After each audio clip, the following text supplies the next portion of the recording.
Good evening, Canby. Welcome to the December 10th, 2025 City Council work session.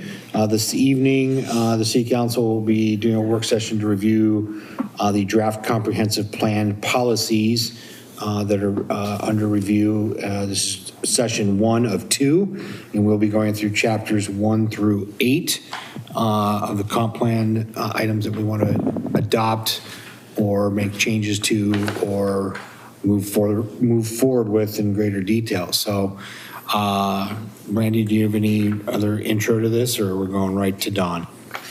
Mayor, I think we can go right to Don. A couple emails were going back and forth earlier this week talking about some of this. Many, you're very familiar with the Canby School District, having kids gone through the school district, and the superintendent and the leadership there doing some forecasting right now. So very timely that you all are doing this work as they look at their enrollment data.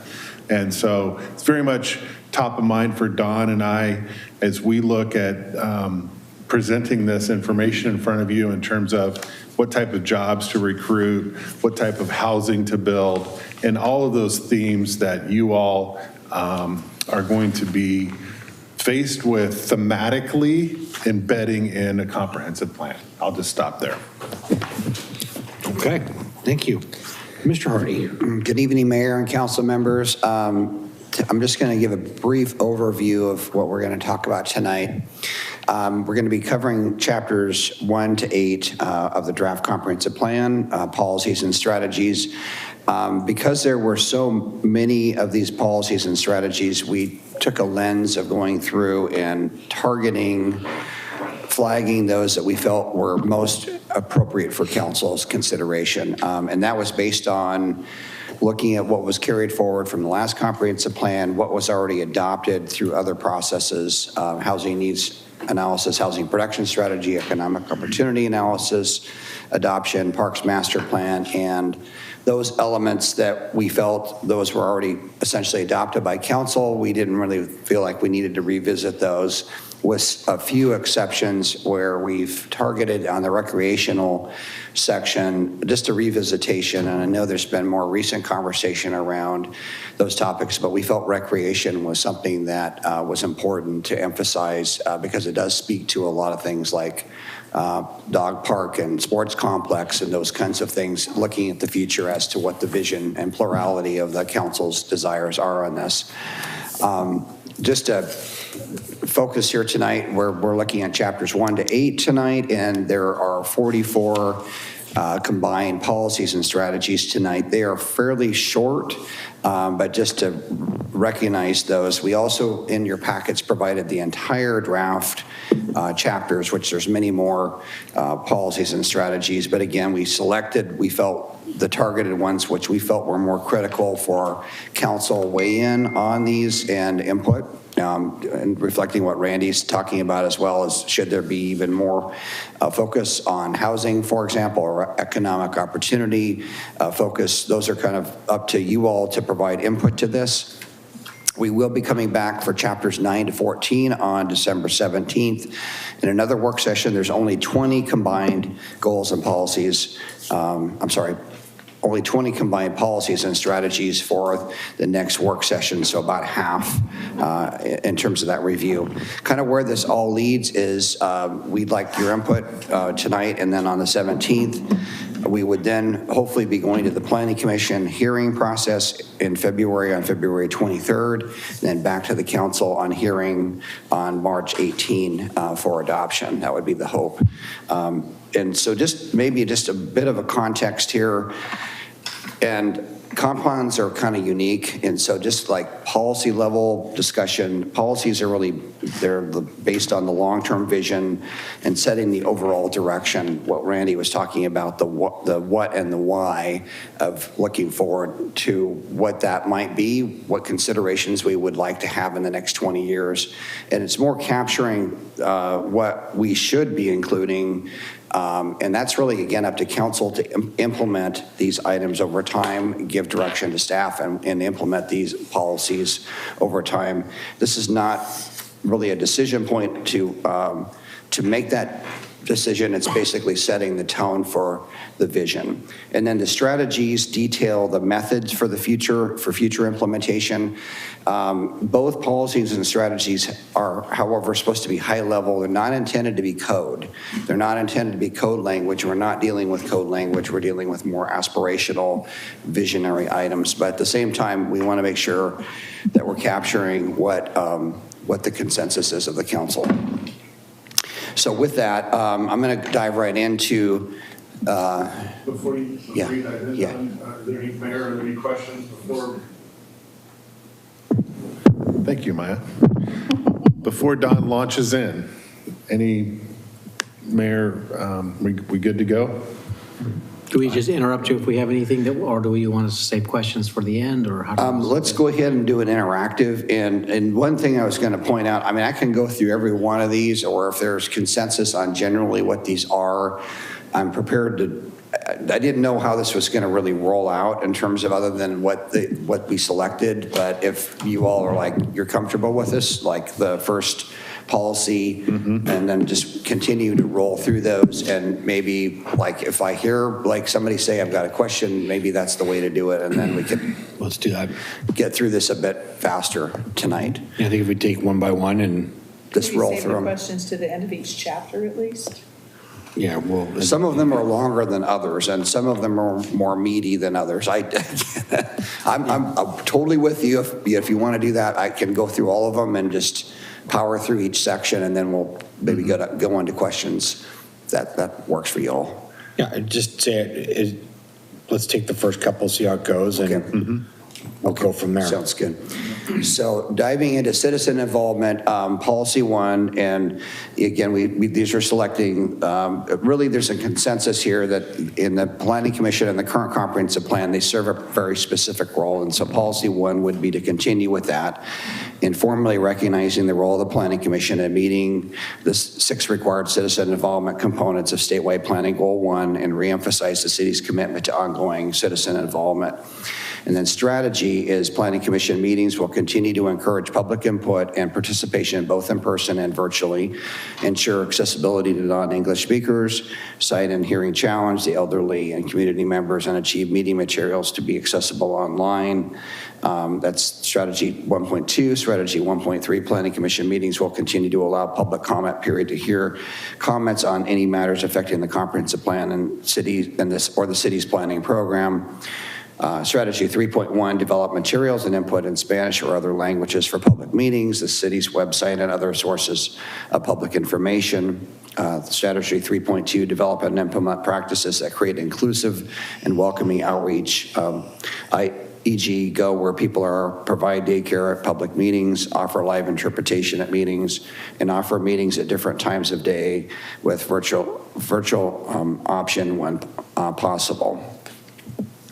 And there's a few others here. I'm just going to go to the next slide, and we're almost done with that section. 3.3, partner with and leverage Canby's community organizations, faith-based organizations, and networks to help with outreach to all corners of the community. Strategy 3.4, work with homeowners associations and explore reinstituting neighborhood associations to facilitate community engagement.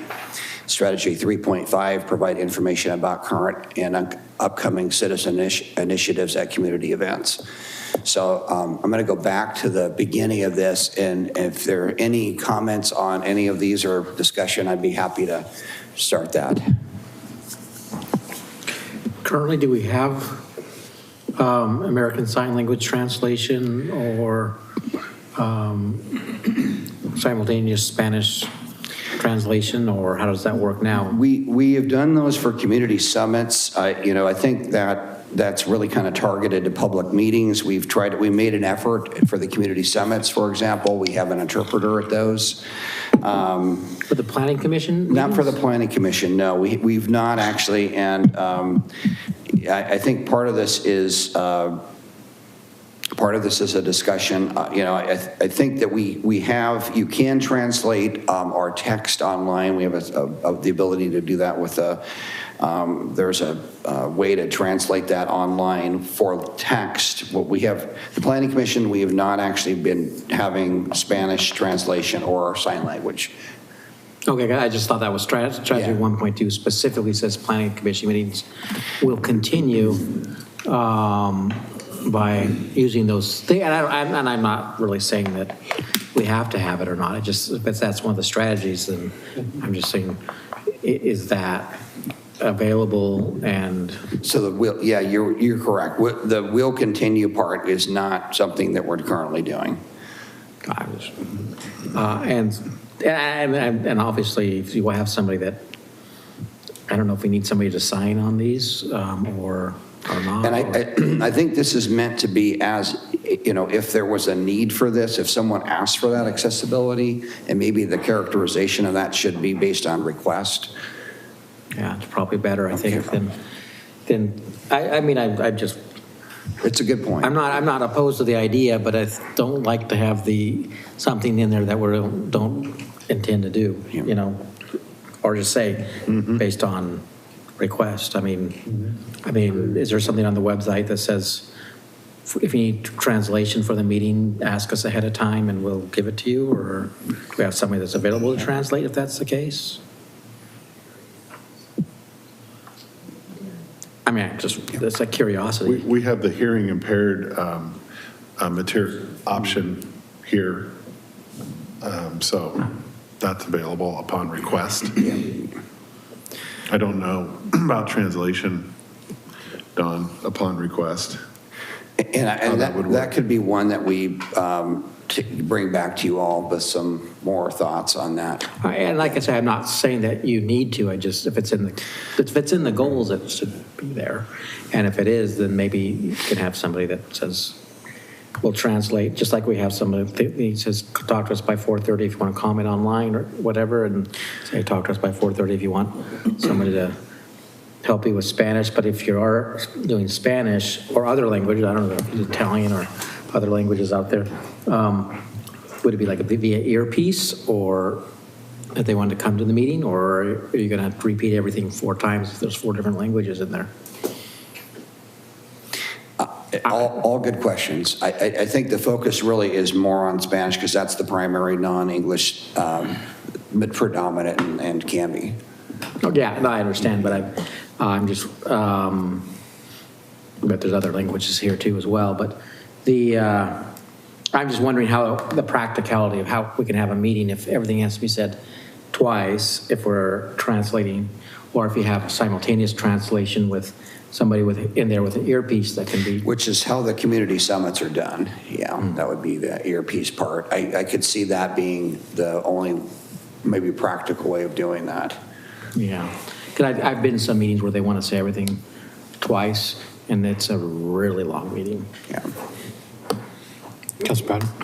Yeah, so I've mentioned this before, and I don't know exactly how the school district does it, but I've been to school board meetings, and they actually have, I think, some sort of software that translates the verbiage to text as the meeting goes along. It's not perfect, but it seems to be reasonably close. And so I know I've brought this up before, and so I guess I will bring it up again. Maybe we should maybe we should look at that and see if there is a more modern option that's a little cleaner to be able to do something. I mean, we have these extra TVs, could it be hooked up to one of these TVs so that on the side, people can watch it on the side, similar to at the school board, it's in the front or it's up above or whatever, so that we can actually implement something like this. I will check with their operations and maintenance person that directs that. And I'm I'm thinking the necessity might be if somebody wants to make a public comment but has difficulty with English, if there's somebody that way they could translate it. And I'm thinking like Spanish, but maybe even like Mixteco or something like that, because there's a lot of them that don't speak Spanish very well either. Just because they're from Mexico doesn't mean they speak Spanish. But that's kind of more I'm thinking, because obviously it's a barrier to approach us. Say if there is a legitimate problem in your neighborhood, or something needs to be addressed by the council and you can't. There's a barrier of being able to do public comment or to other interactions, and that I think is where it'd be most useful. As far as a recording, you can always get somebody that speaks English to tell you what's said afterwards. So Don, maybe it's more of a wordsmithing there on strategy 1.2. Yep. Planning commission meetings, or, at planning commission meetings, effort will be made. Planning commission meetings will continue to encourage public input and participation. And, something in there regarding, if there needs to be accessibility that, that maybe that request gets made known beforehand so we can prepare for that. Maybe it is if we need another type of interpreter or that system that Councilor Patton is referring to. Well, we'll come back with language on that. I don't think we're going to get to that exact text tonight. Sure. No, We need that's to take fine. a bit of time to come back to you all. Anything else under citizen involvement? No? All right. Okay, moving on to, And so just to level set, everything Don's reading tonight, the way I understand it, is new proposed language, Correct. right? some of these are Okay. there's new language, and some of these are being revisited, Randy, on, as we get further into this, you're going to Okay. see that, like on recreation, as I mentioned, because I don't think the council's really ever taken a full vote on some of these items. There'll be some items later, though. So getting into land use, right. strategy 1.5, encourage preservation of downtown urban form and the downtown Canby overlay transition, commercial and commercial core subareas, recognize role and importance of historic preservation and maintaining the downtown core. Don, can you move the slide ahead one more? I'm sorry. Okay. And that's 1.5. And then 2.4, ensure areas of high density are in close proximity to amenities such as parks, public transit, school, shopping, and services. And strategy 3.3, ensure new development meets established transportation level of service as part of land use approvals. And that is happening now, but again, it's just a reemphasis of that is our standard. Okay. So these are just, again, the main ones we thought on land use that we wanted you all to look at. The other policies and strategies kind of are reflective of similar things, but these are ones that kind of popped out to us. Yes, Councilor Waterman. So the parts about talking about the actual mix of like housing, et cetera, that's going to be in a different spot, discussed at a different time. There's a housing section, Councilor Waterman, that will be in the next work session. Okay. And that's the housing piece that is part of chapters 9 to 14. Perfect, thank you. Okay. It's a bit confusing because there's overlap on some of this between housing and land use. Sure. Yeah. It's all intertwined. So, any other comments or thoughts on these three strategies? What are the established transportation level of service? What does that phrase mean? It must mean something specific. So the level of service is what has been currently adopted by the city, which you all will be looking at when we bring the transportation system plan before you. And it has a rating scale of basically A through F it's like a scorecard on levels of service, which has to do with congestion levels.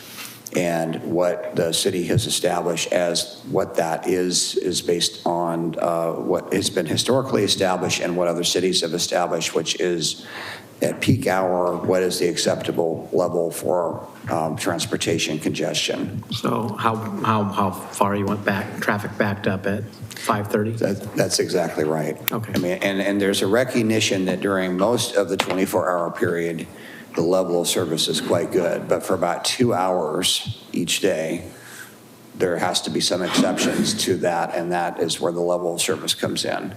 Okay. Okay, we're all good on this one? Okay. So Head moving nod, say on yes. to natural resources and historic areas and open space, strategy 3.2. And in the development review process, encourage designs which surround hazardous or noisy areas with open space areas which can serve as buffers. Strategy 3.3, consider open space values as criteria for development review within hazard, riparian, and wetland overlay zoned areas.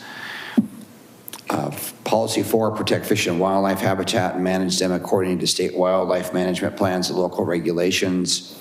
Strategy 4.1, enforce overlay zoning of flood-prone and steep slope areas to limit the densities and intensities of development in such areas, including consideration of fish and wildlife values within hazard and riparian. Strategy 4.2, encourage cluster development as a means of assuring large open space areas. Strategy 4.3, cooperate with Oregon Department of Fish and Wildlife in the management of fish and wildlife at the community park along the Molalla River. And policy 5, minimize adverse impacts of new development on endangered species and wetlands, riparian areas, and fish and wildlife habitats. And it continues on to the next page. Strategy 5.1, assist the Oregon Division of State Lands and Army Corps of Engineers in enforcement of state and federal regulations related to any development activity which may adversely impact wetlands. Strategy 5.2, provide protection of wetland resources as part of land use and development processes through the implementation of the development standards of the riparian and wetland overlays zones as for wetlands that will be included in the next Canby wetland inventory. Strategy 5.3, protect and maintain supply and quantity of groundwater essential to clean water and natural vegetation. Policy 6, preserve Canby's dense tree canopy where feasible and permitted by state law. Strategy 6.1, explore the development of a Canby tree ordinance. Definitely agree with 6.1 for sure. I like 6.1. I want to see 6.1.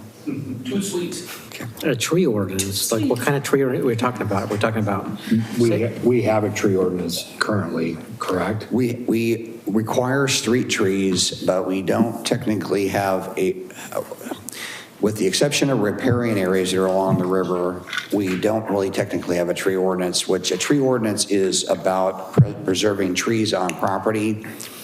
Typically, there's options for developers, and that is you can A, preserve trees on your property and meet a certain tree density on your property, or B, pay into a tree fund, and then there will be a bank of trees somewhere in the city that would end up being planted in place of that. So it's a way of encouraging tree preservation instead of what appears to be somewhat standard in Canby, which is the removal of every tree on a piece of property.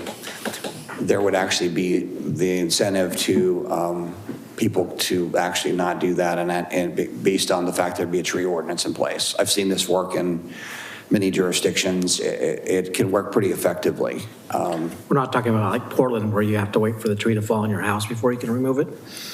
There would I think we can draft one. I was going to say, I would like to see a tree ordinance, but that's ridiculous. What Portland does is ridiculous. There needs to be, there can be a middle ground between you have to let the tree get so sick that it falls on your house, but not that I'm telling you that my tree is sick when really it's not sick just because I want to cut it down. There's got to be something in between there. There would be hazard trees, and I mean, we want this to be flexible and this should not be a tool that's like punitive. But everything from, there could be historic trees that people want to designate, that's part of our history here. There could be trees that are unique based on that might make a difference in somebody's development. It might look better. Those are the kinds of considerations a developer would have to choose if there was a tree ordinance. My understanding there is a tree fund right now that developers pay into, right? There's not a specific tree fund now, but there would be my belief is if we did a tree ordinance, there would be a fund because we'd have to give an option for those that either. I was told that like in my neighborhood that they were supposed to plant trees, but they haven't yet. It's been 2 years or whatever. And some of that is the street trees I think some of that is still to be done, and that's between Public Works and the developer on like when those would be planted. And I think the general rule is now that Public Works wants the developer to plant trees. There have been some circumstances where the developer paid Public Works and Public Works is a bit behind in getting the street trees planted, and that, to your point. We can check on that. Yeah. It's sort of like the historic tree over here that got cut down. Well, that's it, right? Well, that's what they said, but I went over there to get wood for it to take to a friend of mine because we're gonna hopefully make some artifacts from it. And this is sort of my gig. Trees are my gig. And there was not a significant amount of rot in that tree. And so I was pretty sad to see that had been cut down. I think that there was some separation at the base just because it was multiple leaders within the tree, but it could have very easily have been cabled and saved. That's my opinion. I will leave it at that. Council President Hensley? Thank you. I love trees as well. A tree ordinance, I'm not going to balk at right away, but I would like to see language that respects tree preservation, but doesn't totally trounce on private property rights. So a mandate, I'm not for. Encouragement, I'm for. And I think this should come back to you all. This is just to start possibly that process at some point. We have so many initiatives on our plate right now that we're not planning on bringing a tree ordinance forward to you all, but at some point. Hence Yeah. why We don't have the capacity to do that. Hence why strategy 6.1 says explore. Yeah, But I so thought I'd throw that out there So so you know. noted, you all will have complete control over that, including the planning commission recommending, because that would be an ordinance that would have to go through you all. It's just to start that dialogue. So I don't think we're moving that to the top of the council goals. I don't think so either, but I just thought I'd throw that out there No, when you're toying with the idea of writing said ordinance. I think part of this is it has to balance out. It can't be like, and again, punitive, because I have seen that in some other jurisdictions and having worked in private sector as well, where it should not feel like it's punitive, in the sense that you're trying to do something good and, Okay. Councilor Waterman? Yeah, if up at the top, or the previous slide, there's a couple of comments about consider open space values. Can you maybe educate me a little bit more about what that means? which Like 3.3. 3.3. 3.3.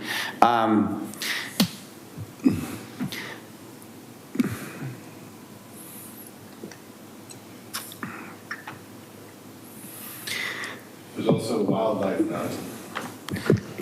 values. Yeah, and I think part Fish of and wildlife values. Yeah, part of this, that's a great question. I think this is kind of, it's kind of open-ended, to be honest. I think that could be addressed perhaps more specifically, but I think it's intended to look at things like scenic views, those kinds of things that would be part of that. So it sounds like that monetary or like what's the say, value entail? I would say that would probably be scenic in its nature, Okay. as open space, yeah.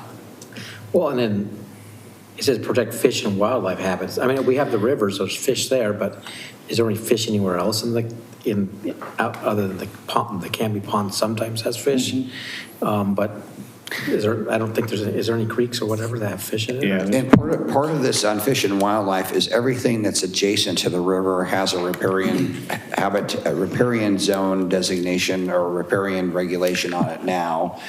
We're basically saying that should continue, that the riparian area should continue. They're largely undevelopable. No one's going to build on a bank. And with the new floodplain ordinance stuff that you all have not yet seen, that will be coming forward to you as well this year, that's going to further restrict those areas from development. Okay. Councilor Patton? So correct me if I'm wrong, Don, but based on going through this whole process and stuff, some of these strategies and things are newer additions based on criteria that has essentially been folded into the process from then to now. So these are things that the powers that be are encouraging us to add in here that weren't necessarily in there to begin with. So some of this is kind of like, I don't want to say it's forced upon us, but it's strongly recommended to have wording like this in here for things like this. Is Multiple that choice correct? quest with only one choice. Correct. Is that a correct statement? I'd like to level set on that statement, because that's a great question. I don't know that it's powers that be. It's a amalgamation perhaps of many voices, Canby residents, is that fact? That is correct. Planning Commission voices, Yep. is that fact? Yes. And then to the counselor's point, is there templated language from the state in here? And we're requesting their review, and we haven't gone through, that will be more in the text and not on the policies and goals that you all see, that's part of the comp plan, that's the background. But yes, Yeah. there is a lens there as well. It is an amalgamation, I would agree, that from community summits, open houses, input from, council, yeah, and planning commission. I mean, it is, these are. But I think what the counselor was asking, Don, is are some of these words, did they come to you from a template from the state?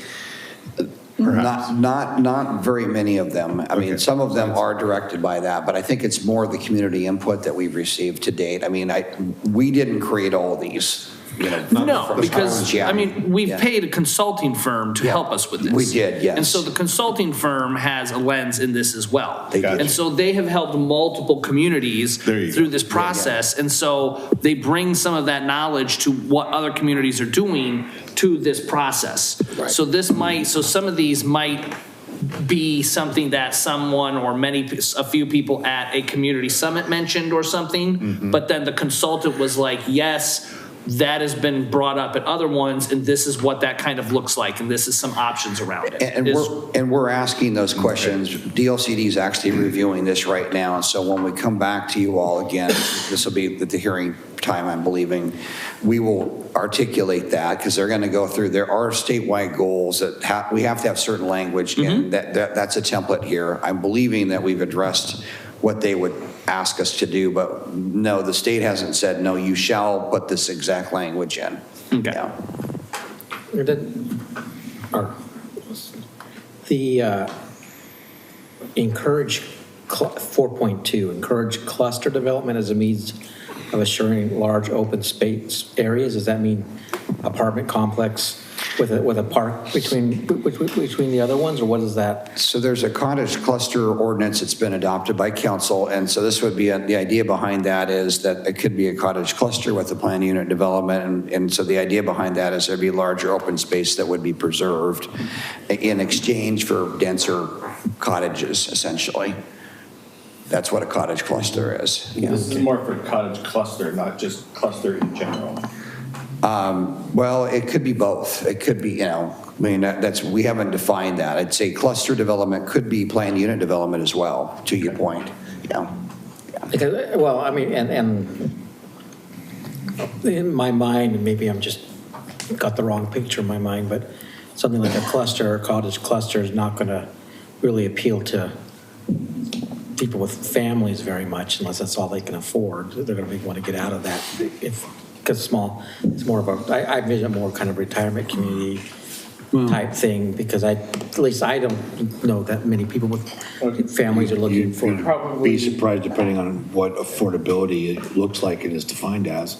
Townhomes could be a cluster, and that's going to be more mid-level between a cluster and a single family where it's more affordable. So the idea is, let's say you have an open space area where like you have a ravine, or, there's some part of your property that can't really be developed, but you're preserving it in a way that actually provides that open amenity.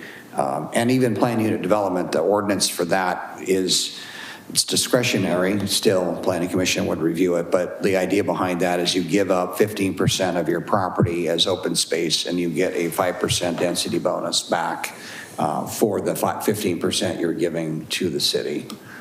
But that again would require some density transfer and that would be consistent, I think, with this cluster concept. So a density bonus, is that like currency or something, or It's basically meaning that you're allowed the underlying density for another 5% that you would be on the base zone that you would end up having. If you gave 15% usable open space, you would end up getting 5% ability to increase your density as an incentive. we ran into some of these things when we were looking at the North Redwood development, where there's all sorts of twists and turns and density kickers with a green space bonus because, and yeah, the all that. wetlands Yeah, and stuff. Right there by you, yeah. Claiming that the sloping was too much to build on or couldn't build X And amount that's of when feet we within ended up close, getting yeah. land in lieu and, Right. yeah. So that template, we don't have great templates for planning unit developments. I'm just going to be completely honest. We redid the PUD ordinance so that we would not have Yeah. some of those scenarios where basically there's not usable open space and you can't walk through it and without, spraining your ankle. So like that is not usable open space, Right. Yes. Don, 4.3, you might want to think about taking a park along the Malala River and just put in there along the Malala River because of the fact that it's specific to community park. And somebody could say, well, it's along community park, but what about the rest of the area? And especially if the city ever does annex going down towards the bridge Yeah. and stuff too. Probably a So good just idea. be more inclusive and get rid of at community park and say along the Malala River. Yeah. Yeah. Okay, good. Okay. No, that makes sense. Yeah, I Yeah. like that, Jim. That's a good idea. Okay.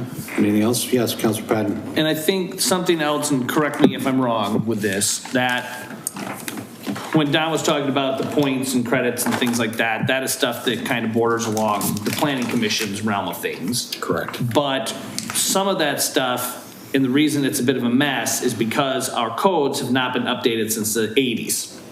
And so one of the things that will be born out of all of these suggestions and recommendations is that we will crack open the city codes and start to update those, start to close loopholes, start to fold. So a lot of these policies and guidelines and stuff that are in here will then start to get fleshed out as we begin to develop a more robust code structure and make those updates. Is that a fair statement? That's absolutely fair. And I think this all kind of sets the stage for that. And that process, the code audit is intended to be started like early next year. And then we'd be doing the code update as part of that. So there's a bit of money from the state we're receiving for the code audit as well. Great. All right. Anything else under natural resources? Okay, great. Jump into air, water, and land resources. Strategy 1.3, encourage the use of pervious surfaces in new developments to prevent the negative ecological effects of urban stormwater runoff. Policy 2, promote land use patterns that encourage residential development close to local designations, parks, school, shopping, jobs to reduce vehicle miles traveled and associated emissions. Strategy 3.2, review and update code provisions as needed to enhance noise pollution protections. Policy 4, encourage lighting design and practices that reduce the negative impacts of light pollution, including sky glow, glare, energy waste, impacts to public health and safety, disruption of ecosystems, and hazards to wildlife. Strategy 4.1, review and update code provisions as needed to reduce light pollution. Policy 5, explore measures to prevent nuisance odors and from causing negative impacts to residents and businesses. Policy 6, educate residents about and encourage them to prevent non-point source pollution, which is basically not industry related. It would be like residential people that might be not getting rid of their waste correctly is what a non-point. Dog poop in your backyard. Yeah, or oil can on the road, for example. Yeah. All right. So any questions around these items? Councilor Patton. I'm going to plant a flag or a seed or something right now, but when in 1.3 where it talks about pervious surface, I think that pervious asphalt is ridiculous. And I would use a much stronger term, but we're being recorded. I concur. I have seen where it has been used in the city to try and fix standing water. It does not, in my opinion, it does not work. My neighbor because he did not do his due diligence with the amount of pervious surface he was supposed to have after he built his house and tried to pave everything, he was forced to put in pervious asphalt on his driveway, and every time a FedEx truck tries to turn around in his driveway, it tears it up. And so that is one thing that I will never stand by, is the use of that when developers need to put in something that is actually useful to do this task. The one clarification is, and I know you read pervious surfaces meaning pervious pavement. I don't believe that is completely the intent behind this. I do think that there is a storm drainage. I mean, we're fortunate here in Canby. We have farm soils generally everywhere. But with smaller and smaller lots, I'm seeing more and more challenges because people are maximizing every square inch of their property. To your point of your neighbor, who may be in violation of our code, by the way, if he's over 60% impervious surface area. He's not now because he got his certificate of occupancy. Yes. So, but I'm just saying that, like, if this language were to be amended, I would still recommend that we have some focus on storm drainage, because it's going to become more and more of an issue on smaller and smaller lots that people cannot afford, those large lots that they could afford back in the day, which took care of all their problems because they didn't build out every square inch of it. Yeah, and when I read pervious surface, that was one of many. I know, like pavers, rain gardens, so on and so forth. That is all part of it. That could be lawn as well. Correct. Yeah. But I am vehemently against that pavement. Okay.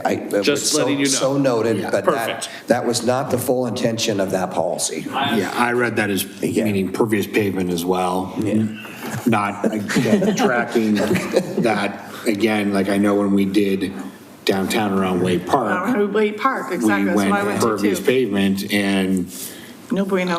I don't know if, I mean, our public works team isn't here, but I'd be curious as to how often they get out there with the pervious pavement scrubber and scrub that pervious pavement, you know, of the crud and grooves so that the water drains appropriately, right? So I appreciate the clarification that it's pervious surfaces. On the best management side of things, that's not our intention here, is to go that direction. And I totally agree. I've seen some good examples and some really bad examples of pervious concrete.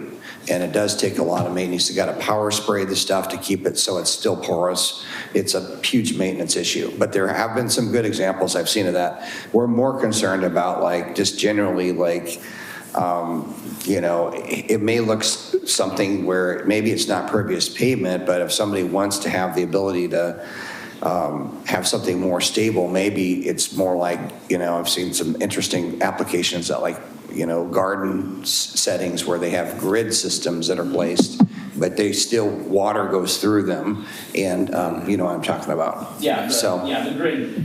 Yeah, there's like grid pavers and plastic grid that the soil sits in, but it still doesn't allow for soil compaction yet. Yeah. Is that going to be like gravel driveways for like RV parking and stuff like that? It could be. We don't generally allow gravel. I mean, part of this is just trying to, like, work with owners so they don't, you know, concrete their whole yard, and then their neighbor's like, why is there a drainage problem? And it's like, I mean, that's what we're facing. I mean, yeah. So why don't we why do we discourage the gravel driveways? It seems like it's. I mean, I think really it's more about the pollution source kind of thing that we, you know, we're trying to avoid, you know, mud and debris going into the street, because generally those drain. If it's a driveway, it's going to drain into the street. Therefore, you have a water quality issue, and, you know, that's one of the bigger concerns on driveways. Yeah, the gravel washes out into the street, tears up the asphalt, plugs up the dry wells. It's dusty, and you got to come in and have Wilkos or Wilbur Ellis or whatever spray the barbecue sauce on it so that it doesn't get into your neighbor's house and stuff. Yeah, gravel is ridiculous too. Yes, Councilor Stearns. So policy number 2, I mean, I get I get where they're going on that, but Canby is still a fairly small town, and having parks, housing, park to schools and shopping and jobs isn't going to really change vehicle miles and emissions much. I think a better thing to focus on is getting higher paying jobs into Canby so people can afford to live or work where they live. And I think that is going to be many magnitude higher savings of vehicle miles and emissions than trying to sort of use the whole Chinese puzzle of putting more houses close to Fred Meyer, which is what this sort of looks like to me, or more houses around. Well, if the school district ever gave up their property next to Trost or whatever, but those are the. So I think to get the goal, the better way of doing it is working on promoting of high-paying jobs in Canby, which I think there is a lack of high-paying jobs in Canby in general, as many of the studies before us have kind of emphasized.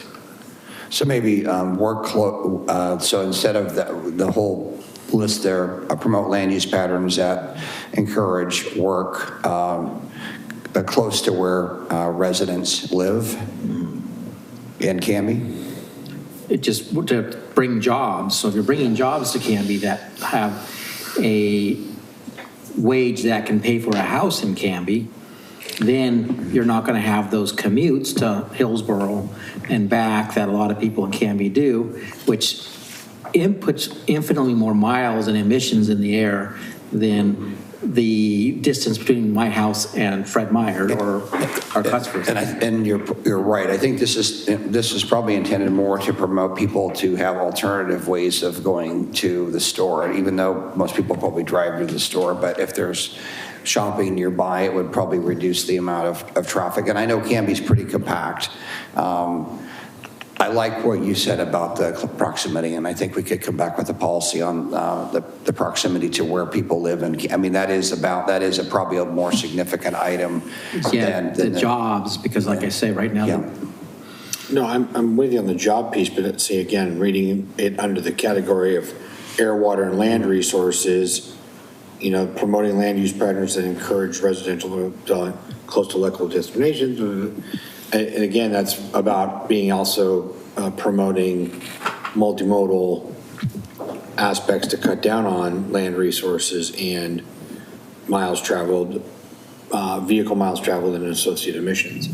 I think the economic development piece, is definitely its own standalone aspect to the comp plan, which totally agree with. There's not enough business draw, and we can't do all the things we want to do without the right mix of housing and economic development. So to me, to me, that policy too, as we're looking at it, speaks more to the density aspects of housing and development, not just the type. It's not a type issue to me in this. I could be totally reading it wrong.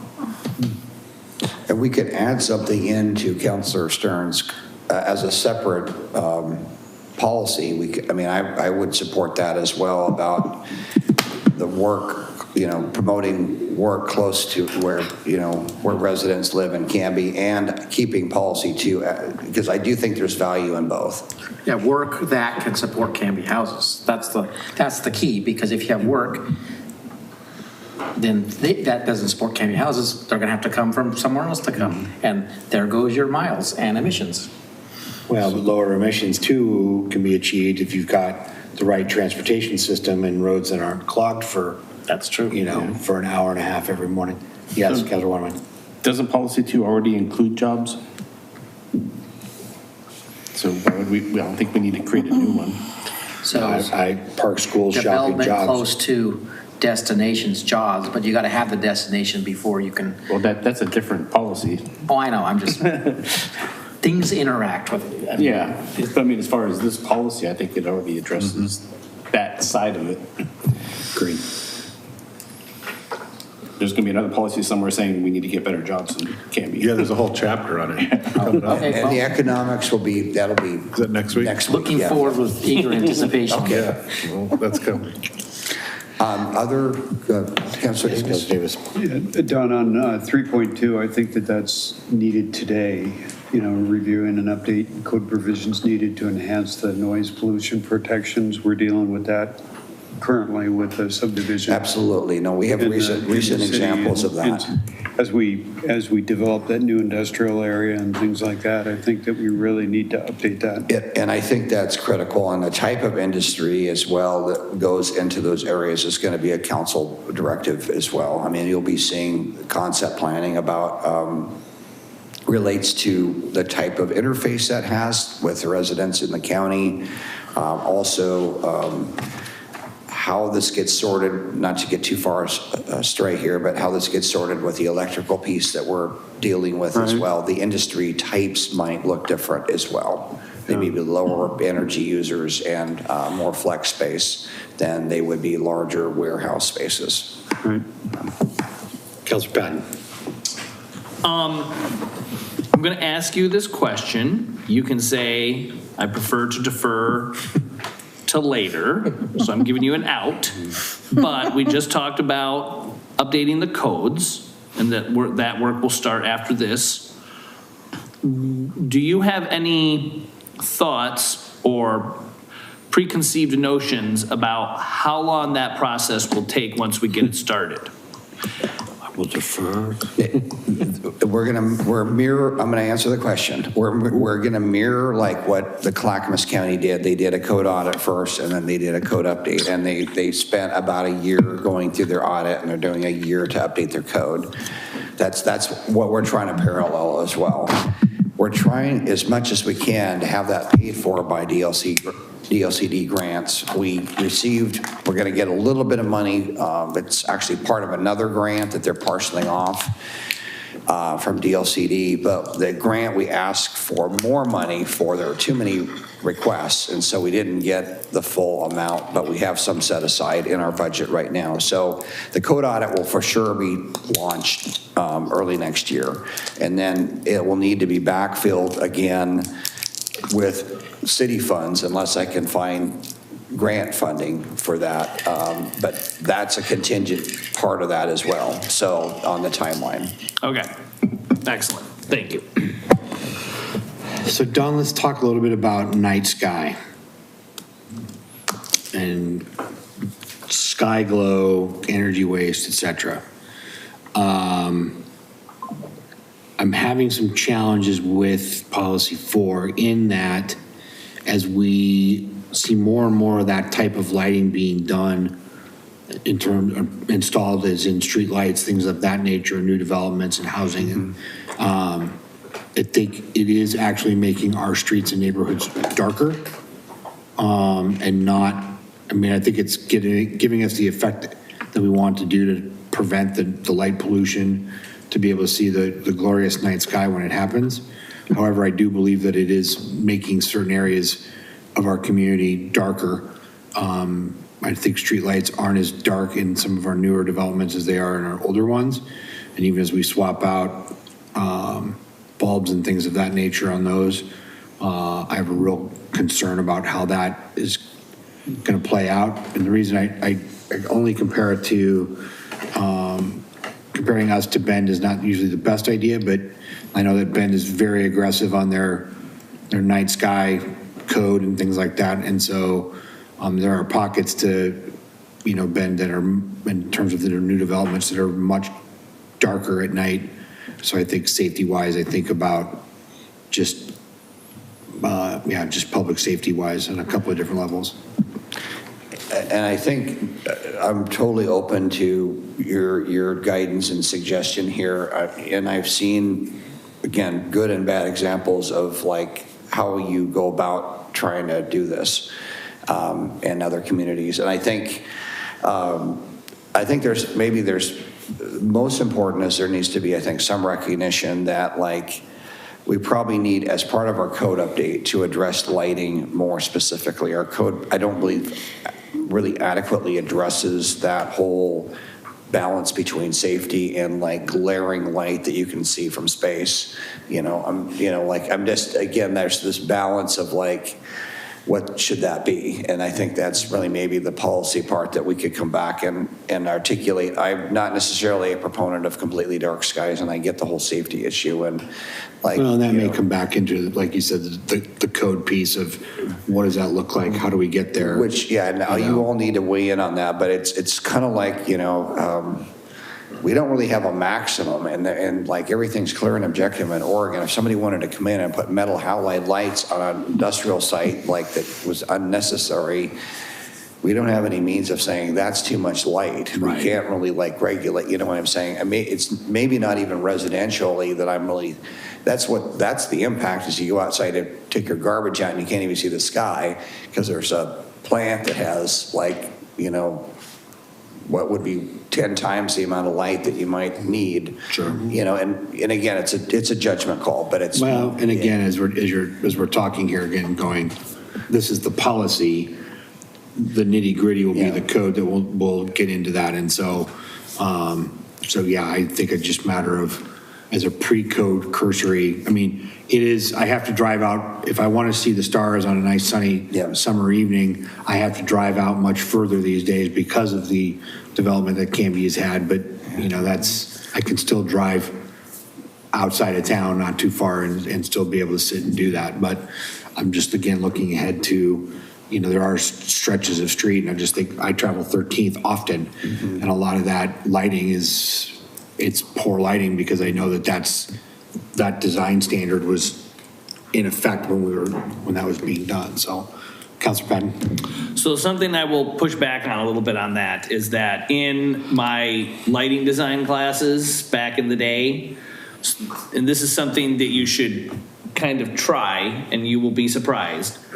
What most people don't realize is the brighter the light, the darker the shadows, and the less safe it really is. So dimmer light and more dimmer light spread out over a larger space is way safer than one very bright light, because what happens is like the shadows on the corners of your house become darker, so you can't see, your eyes cannot see past that. And the same thing can happen with trees and things along the side of the road and stuff. So I am okay with a compromise moving it that way. And I can deal with softer light and more of it to reduce those aspects.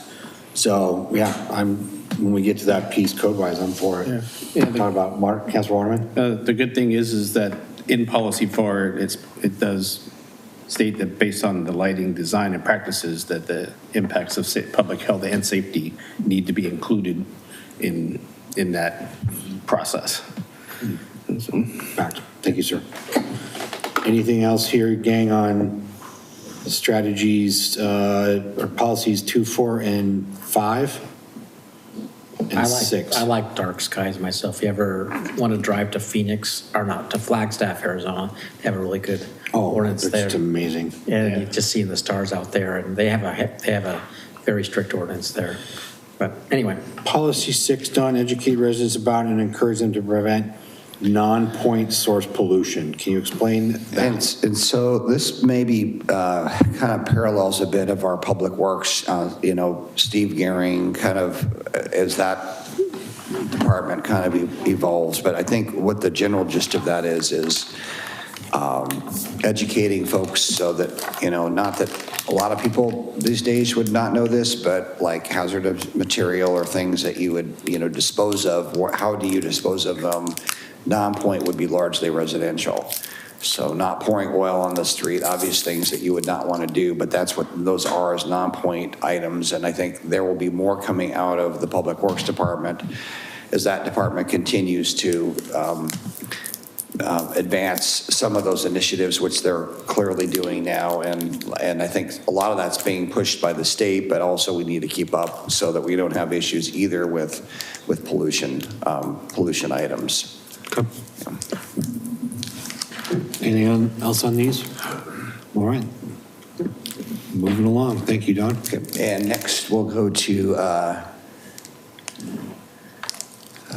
natural hazards, area subject to natural hazards, strategy 1.1, regulate property divisions to prevent the creation of lots in areas which are inaccessible or unbuildable because of steep slopes, landslide areas, or other natural hazards. Strategy 1.8, require more than one ingress and egress for evacuation in and adjacent to natural hazard areas. Policy 2, incorporate natural hazard mitigation planning and activities into watershed planning, natural resource management, natural systems enhancement, and land use planning to protect life, property, and the ecological system. And then policy 3, strengthen emergency operations by enhancing communication, collaboration, and coordination of natural hazard mitigation activities and policies across agencies at all levels and regions of government, sovereign tribal nations, and other in the private sector. So those are the natural hazard items. So Yes, Councilor Stearns. do we have any sovereign tribal nations in Canby? I mean, there are tribal, this is my understanding, the Grand Ronde Nation is, I don't know the exact boundaries of where the tribes are, but they do have, this is part of their territory, is my understanding. So that is an item that is part of, they are part of this area based on their historical occupancy of this region. So would that mean, I'm just wondering, does this mean that when we have to have all of our plans to communicate with the Grand Ronde over for what we're doing, or is that just thrown in there just to sort of, I mean, I don't see any practical benefit of having that in there, and I can see in the future somebody who doesn't live here and can't be having some sort of veto over something we do. And that's sort of my worry. If there was a tribal, you know, I guess I'm not following you. Yeah. strengthen, and all regions of government, if we're involving somebody that's not here in our plans, and that's just. I think we're asking them to provide their resources to help with the emergency operations of those. Okay, so I guess yeah. that's. Yeah, I mean, so they can would see have that. resources that we would not perhaps have, or if they own lands and it's a natural hazard area, they may very well own or have territorial rights over those properties. I'm not saying this is specific necessarily to any property in Canby at this point, but if it were to be that situation, I think it just recognizes that they provide information that we may not otherwise have.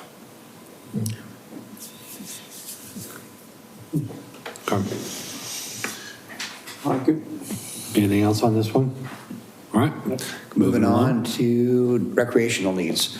And you're going to see a lot of the stuff that you all be doing some head nodding on, but I'm sorry I'm going back over things if these are already things that you guys have all agreed to, so this may be rather quick, but I think these are important items as we get into recreational planning for the city, which is a huge focus, it feels like, on where we are going as a city or would like to go as a city. So strategy 1.2.4, utilize user fees to pay for the operation and maintenance of existing facilities and to replace, upgrade, and or expand these facilities when necessary. Use bonds to acquire additional land for new park facilities and to replace the existing pool facility.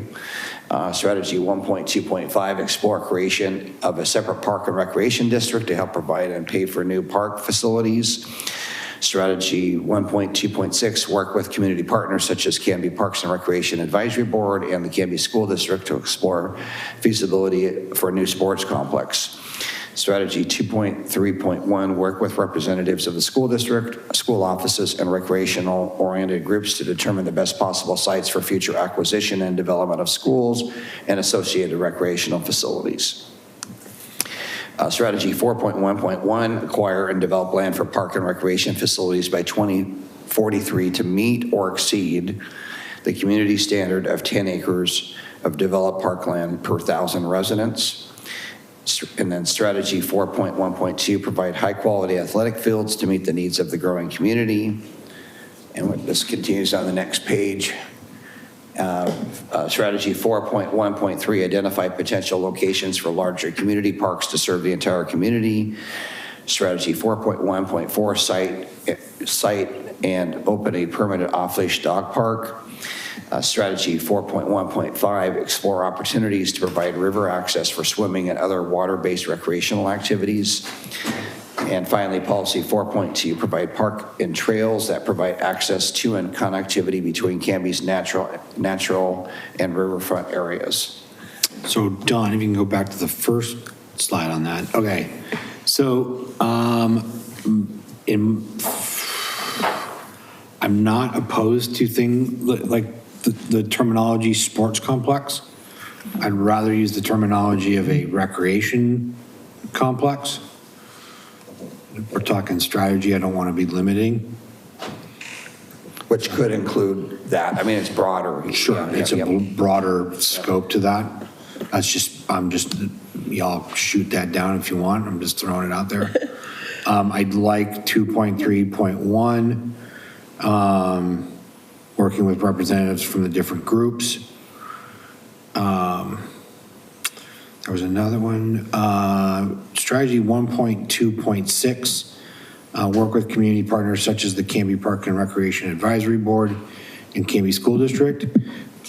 We do have the other organization of CAPRD that is still in existence, but I don't know if we want to, if we're talking about community partners, they're still a community partner, though. Kind of defunct right now, but. Yeah, they are in a funk right now, so.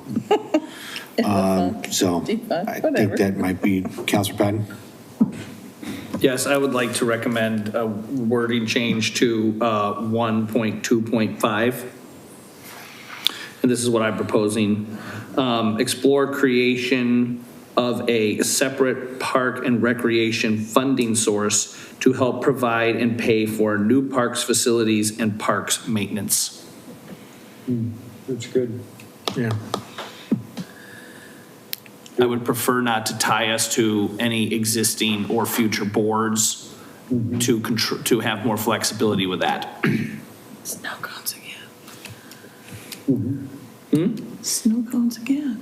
I don't know what that means. You better go buy a lottery ticket tonight. Tracy and I are like, It's like the third time. weird. I know. I bought a lottery ticket. Let's see how that goes. If you win, I get half.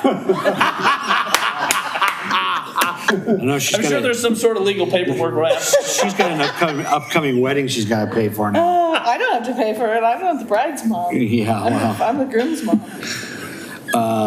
What else, folks? There's a finger Yes, down there. Councilor Wyman. I think I got it. So if that's, 1.25? yeah, so explore creation of a separate parks and recreation funding source to help provide and pay for new park facilities and maintenance, I believe is what you said. Yes. Yeah. Okay, yep. So, Yes, Councilor Wyman. Was the intent that 1.2.6 and 4.1.2 were two separate things initially, or not making the change, will they be two separate things? Oh, changing it from athletic facilities to recreational facilities? Yeah. Well, I mean, in one point, in changing the new sports complex, we changed that to recreational complex. So there'll be, that, to me, that looks like two separate things, but initially they were both on there as sports. So were they initially two separate things, or were they a duplicate type That's a thing? good question. I don't know. These came largely from the Parks and Recreation Master Plan, and we're revisiting these a bit here. Okay. So we largely honored the language that was done before. That's in part why we're recasting this, is because Right. we've had a bit of time to think through this over the years. I think this council in particular has worked really well together, and I think that we're making different decisions about implementation versus fighting over things that Yeah. in the history we didn't have agreement on certain things. Yeah. No, I think you're making a great point there, Councilor Waterman, in that, like, strategy 1.2.6 being, so on and so forth, explore the feasibility for a new recreational complex, whereas, so there's that piece, but then 4.1.2 remains provide high-quality athletic facilities. Yeah. So they are two separate. Thank you for that. Because again, right, when we talk about some of those ball fields and things that we have currently, how do we, like we've done with Maple Street, that's not the recreation complex, that's about creating fields that, you know, didn't do that. So that was a good catch. Thank you. Quick question. Yes, sir. 4.1.1, once an acre for every 100 residents. How are we, what's the current ratio? The current ratio is less than that, and it gets a bit tricky. We said 10 acres of developed parkland, so there was it's less than that. And so we work very closely with Parks and Recreation Advisory Board on the standard and the list, the parks list, the 20-year parks list, which you all will see when the system development charge information comes forward, which now includes the 10 acres per thousand. Now, ironically, we're lower than that 10 acres per thousand, but the 10 acres per thousand is actually in the old comp plan. That number lives in there from the original comp plan. So that gives you a bit of history of like what the desire for the community is. We did say. So it's less, but like how much less? It's like, I think it's around 5.4 acres per, but that's developed park versus, it gets a bit complicated. We have developed park and undeveloped park, but I believe it's about 5.4 acres per thousand developed right now. The number's higher with developed and undeveloped. I don't have the exact numbers in front of me, but. An acre for every 200 residents. Yeah, but the idea was, 10 is probably not unachievable. It's a bit of a push, but that is the direction that Parks and Recreation would like to go, and we're pushing forward with system development charges that match that. Well, the other interesting wrinkle and argument with that too, Don, back many moons ago, there was a lot of back and forth in that, does wetlands consider part of that calculation? So there was a lot of back and forth on that. And then there was also, do you include in that number school district parkland, you know, where they've got, you know, all their playground equipment in their fields that are on school property? Does that there was a lot of back and forth 15 years ago about how do those numbers and acres play into this calculation, since a majority of our quote unquote parks and play structures are on school lands. So I don't have that answer. I don't remember where, again, it's been something that's, you know, oscillated back and forth. Knight and Eccles playgrounds were our kids' parks. That's where we sent them when they were rambunctious. So just a few, that's great observation. We're going to have to kind of land that plane a bit. The 10 acres per thousand right now is presuming not school property. However, Department of Land Conservation for our urban growth boundary is asking us specifically that question about how much of that acreage is available at schools, which is still not defined in terms of what, that's an ongoing conversation about possibly combining efforts with the school district, and I know there's ongoing dialogue around that, but that relates to our urban growth boundary piece. This number that we're looking at this point, based on the project list that we have, we're not assuming school, we're assuming some acquisition of potentially school property, but we're not assuming existing school property in that number, if that makes sense. We're presuming some acquisition of school property, but the other properties that would just be schools, every school is not going to be counted as a park, except for the ones that we're looking at targeted wise. Well, and I guess that's because I heard you say that, like, state saying, you know, Canby, you need to figure out, is that being counted or is it not? Because it seems like to me, I'm hearing in that the state saying we don't want you to count that in there is kind of what the vibe I'm getting. If we count it, then we have to not be asking for parkland in our urban growth boundary expansion. So do we as a council need to maybe put our stake in the ground and say, no, we are not counting that? Isn't it in the comp plan, the park comp plan? already that the council's adopted. The park master plan. Yeah, the park master plan. So and I think it's going to come down to the system development, largely the system development charge discussion we're going to have will end up sorting that issue. I think that'll, if that is the line on the 20-year project list, we will end up probably we'll have to count the land that we're looking at potentially acquiring from the school district as part of that, which again, there's still going to be some residual, I believe, that would be in the urban growth boundary that we would ask for as well, that would be outside of what's in the current boundary. Well, frankly, it's a bit complicated. Frankly, Don, that is as clear as mud. I'm just going to be told that. I've been involved with our Parks Board. Yeah. I've been involved in this whole thing. Yeah. It was mud then, it's still mud. It's complicated. I want us to Yeah. take a position that is not going to impede our ability to maximize the growth of our urban growth boundary and be able to achieve, the park piece that my caveat being that we can maintain and take care of. So, yes. Randy sorry. had something, I think, and then I'm next, if that's okay with you. Sure. Okay. Mine's quick. The year 2043 is referenced here. 18 years from now, how is that number picked? So it's 2023 to 2043 is the comp plan, 20-year horizon. So the comp plan is based on, even though we're in almost 2026, that we started the comp plan in 2023, so it's a horizon of 20 years. Yeah, so 2023 to 2043 is 20 years. Maybe we'll have to. We haven't adopted the comp plan yet, so is this a squishy number? Is it going to become 2046? We could probably, we're trying to match them up, but if you all felt strongly about putting that out further, we can. No. Yeah. Sorry. No, I just, it's just like, it's a 20-year plan. We're already starting 3 years behind. The brain and mouth valve. This is the challenge with every jurisdiction, as you start with the baseline, and they're all a year or two, or maybe slightly more behind from that starting point. All right. Yeah. All right. Councilor Patton? Yeah, so I guess I'm really confused. Ever since I was on council in 2009, we have been talking about trying to buy property from the school.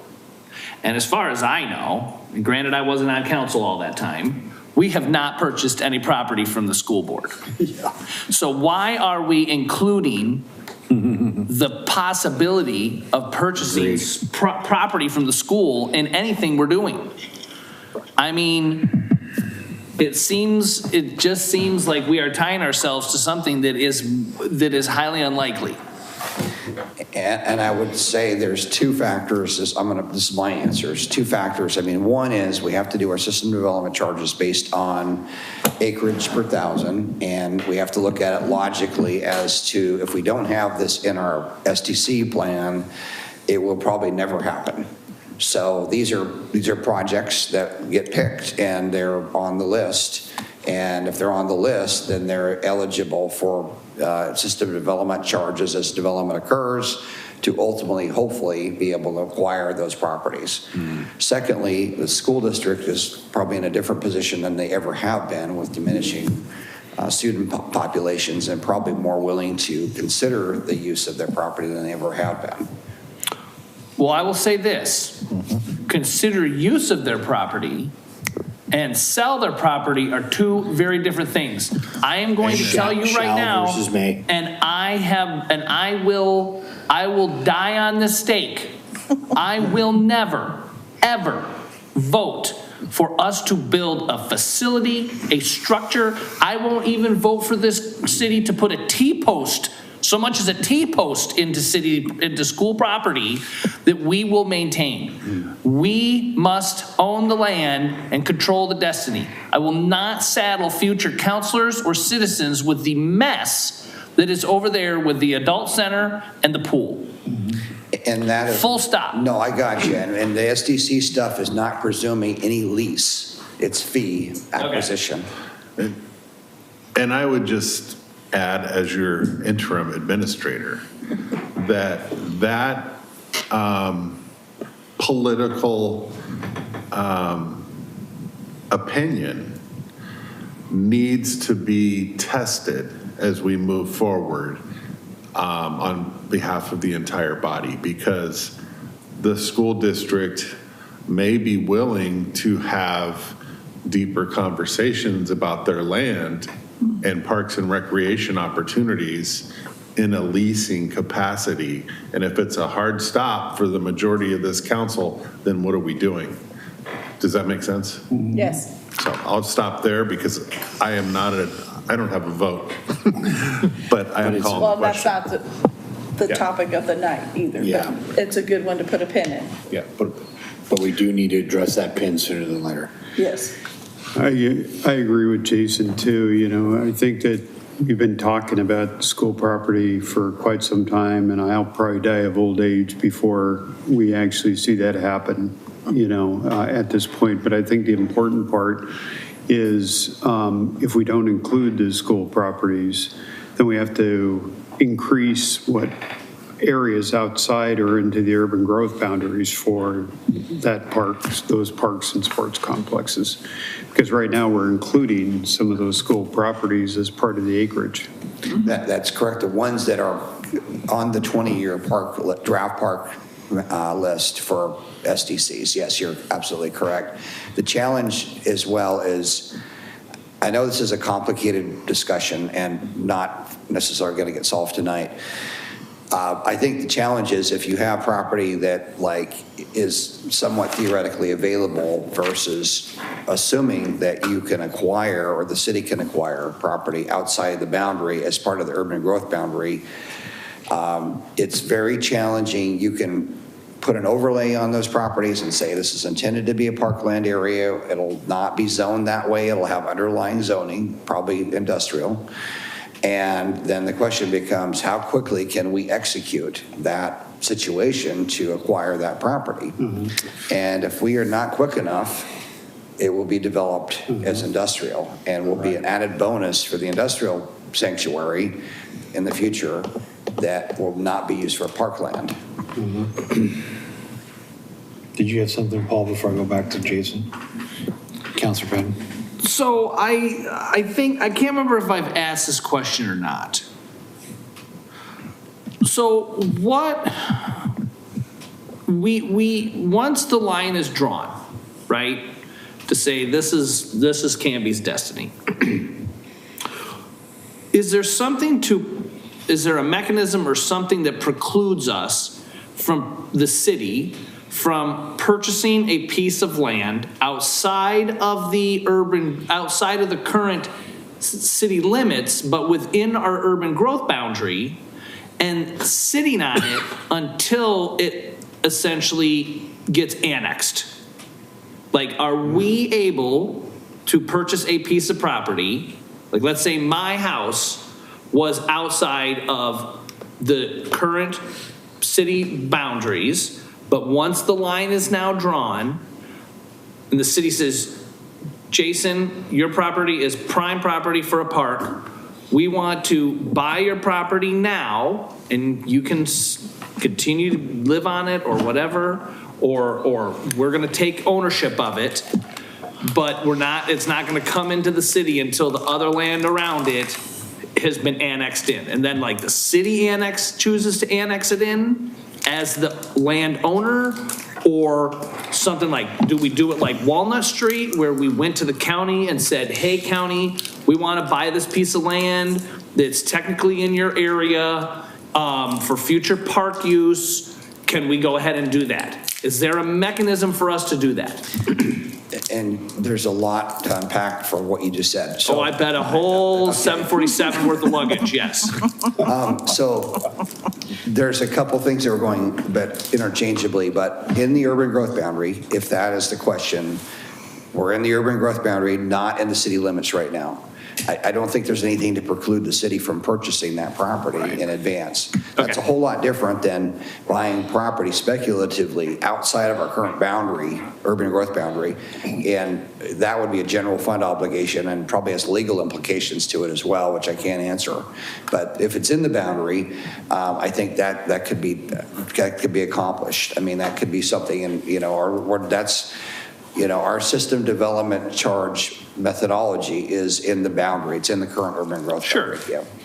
But I guess I would be curious as to what the legal ramifications were to say, instead of using SDC funds, we're going to use general fund money to purchase a piece of property that isn't in the city yet. We could do that, and that's a discussion council would have to make, about how to do that and preserve that in advance. The risk here is when we do the urban boundary expansion is there will be concept planning. You will all be involved with that. That's going to start. There's a grant from the Department of Transportation that's going to start probably in February next year. That's running concurrently with the boundary itself. The boundary is just a boundary, but then the concept planning is going to be like, here's where employment lands will be. Here's the general infrastructure for that. Here's where residential lands will be. Here's where, let's say hypothetically 15 acres of parkland. I'm just throwing a number out there, and that's kind of based on what we're currently talking about.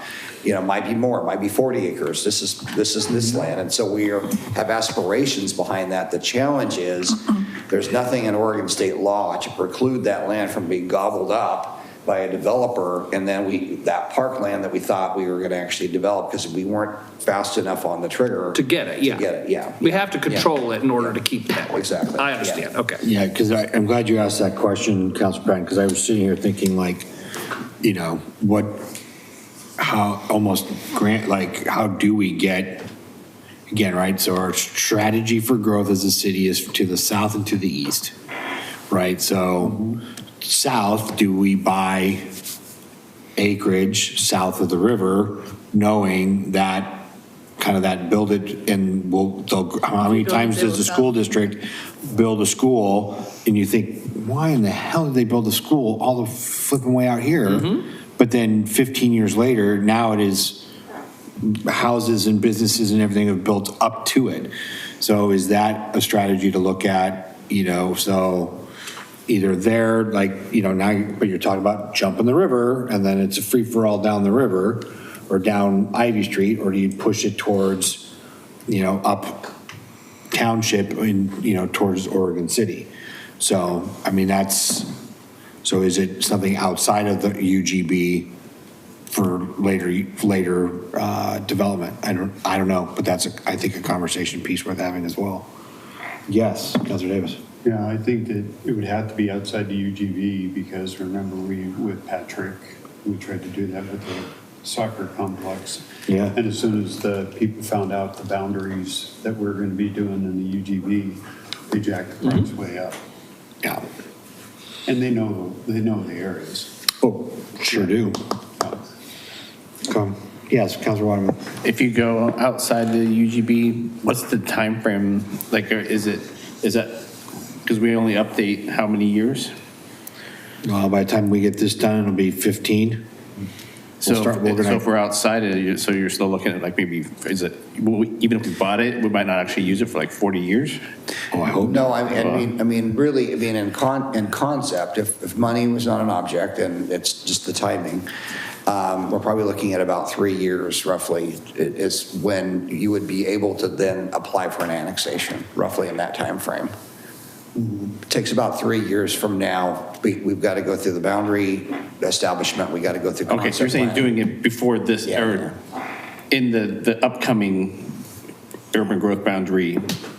Yeah, so once the boundary is determined, if there's a piece of property that's outside of that, do we go and grab it, or do we work with the county to make that happen? So I guess I'm still. We're getting ready to. Two different strategies, I think. I think one Jason's talking about is if we want 25 acres outside city limits, can we go get it? And once the urban growth boundary gets approved, it gets sucked into the urban growth boundary. And that's the 3-year thing. Right. My piece is if once we've established where that boundary is, and we go, well, we really want to do a grander 60-acre big, hairy, audacious goal, and we need more, does that then take us outside the urban growth boundary?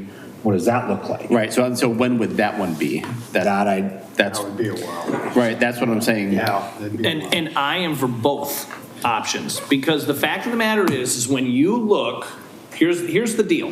When you look at the city of Canby, the map, and you take what we currently have and you overlay the rural reserve map, we are locked, right? There are only certain areas that this city will be able to grow into. And I find it highly unlikely that in 20 years, when they reopen the whole rural reserve thing again, that we are going to be able to go to the state and say, hey, can we move these lines a little bit more? Because the state will want to keep that, as much of that in the rural reserve as possible.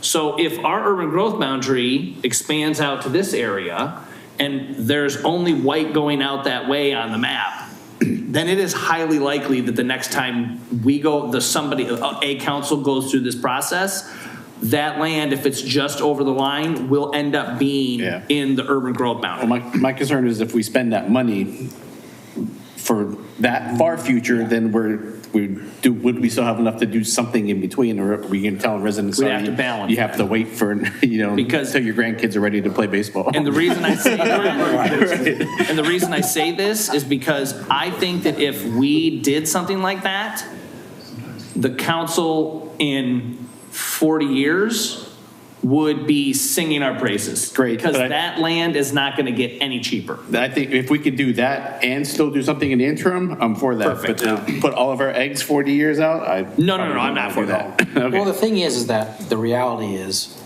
that land outside a urban growth boundary is considerably cheaper. And just the fact that you move the line is going to increase the value, the price that land's going, by maybe a factor of 10. So if you're going to get land cheap, it's got to be outside the urban growth boundary. And you can get it for a song almost. Some of these 10-acre lots, they're not that expensive because you can't build on them. But All right.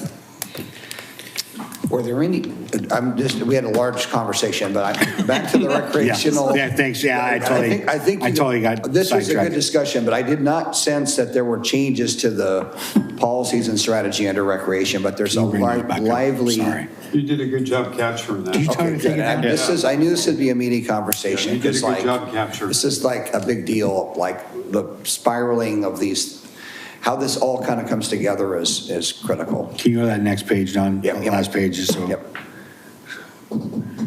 Okay. Anybody have anything on these four things? When we say larger community parks, that's just a strategy. There's no parameters around what larger is yet. Yeah. Okay.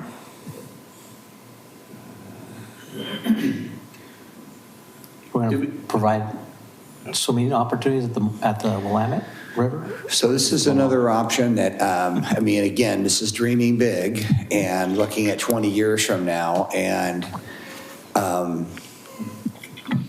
that could happen. I mean, like that, I know that seems a stretch maybe, but there could be opportunities for the Willamette perhaps. Or it could even be farther Water-based up activities. Malala River when Yeah, we're doing, yeah. talking about the other part. on the other Paddleboarding, side. whatever. Exactly, like, you know, what does that look like? Is that a dock with a launch? I don't think you're talking about like a boat launch situation necessarily, but like smaller scale, like situation, it would be my vision. Kind of community Vision park. of that, yeah. Yeah, because again, going back when we were talking when Scott Archer was the city administrator, we were having those conversations with the park ranger for Malala State Park about the whole like partnership between the city and the state with, you know, the whole COGEO piece and whatnot, and looking at how that, you know, you redo the boat launch and can you taper I mean, there was a whole lot of conversation about trying to do something with Malala State Park in that regards. But that state stepped in and said, It's also a sensitive. right, and the state stepped in and said, yeah, we have no interest in doing any of that stuff, I think the so. ranger had more interest in this. Oh, no, for sure, the ranger did, The but ranger was all about it. the state park ranger said, yeah, not gonna happen, so. But I do think as we look at getting, you know, again, water rights to the Willamette and what could be along the edge. I think there's nothing wrong with having that 30-year goal out there that, you know, what's that whole water in Dallas? They did that whole piece along there, and that took them, In Independence? sorry, Independence, yeah. the I mean, that was a water. 25-year project that just chunk down the way. On the north end of the logging trail that literally goes up to the river, is the park literally to the river there? Oh, The loop at the logging trail? Because it literally goes, it goes, On the wayside yeah. property? The wayside. No, well, the loop at the very end. where- Oh, at the end there. Yeah, it literally Yeah, ends yeah. at the river, or the loop goes right by the river there. It does. Yeah, where they used to dump the logs. yeah, I don't know if that's ours or not. Okay. I'd have to look at the map Pretty again, because I think close. it's, yeah. Pretty close with that new annex of property, that new subdivision. Okay. Okay. Don, did we satisfy the You did, objective for the evening? absolutely. And this makes me feel good about next week because you powered through this pretty quickly. You thought that was quick? Well, I'll have to. There's half as much next week. Counselor Davis was ready for this to be done in 45 minutes. All I right. apologize. Any other comments or thoughts on what we have this evening? No. One last thing. Of course. I know, yes, well. So one of the things that was brought up, and I would like to see this as we continue down this path, is, and Commissioner DeRoche brought this up at the Planning Commission, was some sort of scorecard for this entire plan. That every year or every 2 years, there is a check-in to see what has been accomplished, what hasn't been accomplished, does there need to be a reordering of things? Oftentimes, I know that people are looking at these documents, but I think we, as a council, need to be looking at these documents. And I think if the council had been looking at these documents more regularly, we wouldn't be 10 years behind the game of updating it. So whether there's a doomsday calendar system or a doomsday book that can be written that like someone references to say, oh, 7 years ago, it was put on the calendar that the council has to have a meeting to look at the comprehensive plan, and all those counselors aren't here, and half the city staff is retired and went off to greener pastures, that meeting still happens. That is a key part of this document doing what it's meant to do. We're spending a lot of money on this, and I would prefer to see that money go to good use and actually guiding what's going to happen for the future. So keeping it fresh, check in. Yeah. Coming back and saying, and I would say this fits into council prioritization. I'm not sure what that looks like, but I think that could be another element of this is like, oh yeah, we actually did talk about that, and maybe that does get raised to a level where we're done with all this like planning that we're done now, and like there's fresh territory to conquer essentially. And Yes, yeah. what I would prefer is not to have a scenario like I created the other night with the folks from PG&E and BPA, where I dug up a 20-year plan and they couldn't tell me what, if anything, has been accomplished on it. I don't want to be in those shoes. I want someone, if someone comes in and asks, I want us to be able to say, yes, we've accomplished these things and we're still working on these, and these are longer term. And that's great. And I don't think you're ever going to be in that position because we're going to be doing a code update like near term, which will answer many of these, not the whole thing, but like it's already got an action plan. Yeah. We're already doing an action plan before you adopt the comp plan. Perfect. Yeah, so. So I'm going to piggyback on that and just say that I think as future councils move through their goal setting sessions, that there be a melding of the goals mirroring the comp plan. And that way you're getting a 2-for-1 out of the deal. So when you're having that conversation, each year or every other year, then you're still touching the goals that are stemmed from, our boards and committees and ourselves, but also from the comp plan. Then you will get that touched more often than we've been able to touch it, hopefully. I would make it a motel one day. Hey, they just cut interest rates another quarter point. Yes. So Similar, I mean, I know like when we do the budget, like we have this huge document at the beginning of the budget that gives a lot of information about Canby, and we review that at least once a year, twice a year. Is there any place in the document that actually has, that we have a inventory of all of our comp plans? It says we have a transportation plan, we have the comp plan, we have, like, this is basically like what you're saying, but if we don't have a place where all these different things are, so we have a parking master plan that we just, like, how do we know that 5 years from now that it exists, right? Like, so the parks master plan. So, I mean, Hey, we just approved it. No, So- Andy and I were just talking about that. It's very simple. Like, you know, back in the day when everything wasn't on, you know, logged in our database, it was go into the city hall library and pull a binder, blow the dust off of it, and I bet you find a park plan or a transportation plan or a plan for one-way streets in downtown Canby, because there's a plan for that, you know? And so, yeah, because it happens, you know? I mean, I think, what were we? 99E plan. Yeah, we were talking about drawings or something that were done, and they're somewhere in City Hall. I know that they Because if we exist. adopt them, they're listed in resolutions somewhere, or you know, over the 10 Just years. ask Maya, she'll So pull them up. I can do a Google search or do a search on them, but But here's the thing, and this is what I'm trying to get at with this, is that I would like to put some guardrails on these things to, I guess, I like analogies, right? So let's use a bowling alley, right? Some counselors, we might all be great bowlers, but in 15 years, the council that is up here might not be so good, right? So I would prefer to put bumpers on the lane now, Yeah, so well, that if that's we have that, absolutely. that it is like, oh, wait, council, this thing came up, and, you know, Maya's daughter, who has taken her place or whatever, is like, Nepotism? Maya's grandchild is like, hey, my grandmother put this on the calendar, and council, you need to look at this thing, right? Yeah. That is what I'm looking if for. Something that calendar has every single plan in there, great. But you can't track something that you don't know exists. Correct. Yeah, so that's what I'm Could looking we for. have like a place on the city website that says the plans? And then I just think put they're them- all on there. There is a heading that says council documents, I'll but I don't know what double all's in it. So Yeah, so that's kind of what I'm getting at, is something to. Inventory is a great idea, and I think I would like to see that collectively going back in time, because we struggle with that too. You guys probably have more institutional knowledge to some degree on a lot of the stuff that, like, well, you know, we know things exist, but like, where are they all put together? I mean, that obviously will happen with the stuff we're doing currently, and I think it'd be great, like, you just go to the website and like, okay, 20 years of reading. That would you know. be great, then I Yeah. could throw away a whole drawer and have in the garage.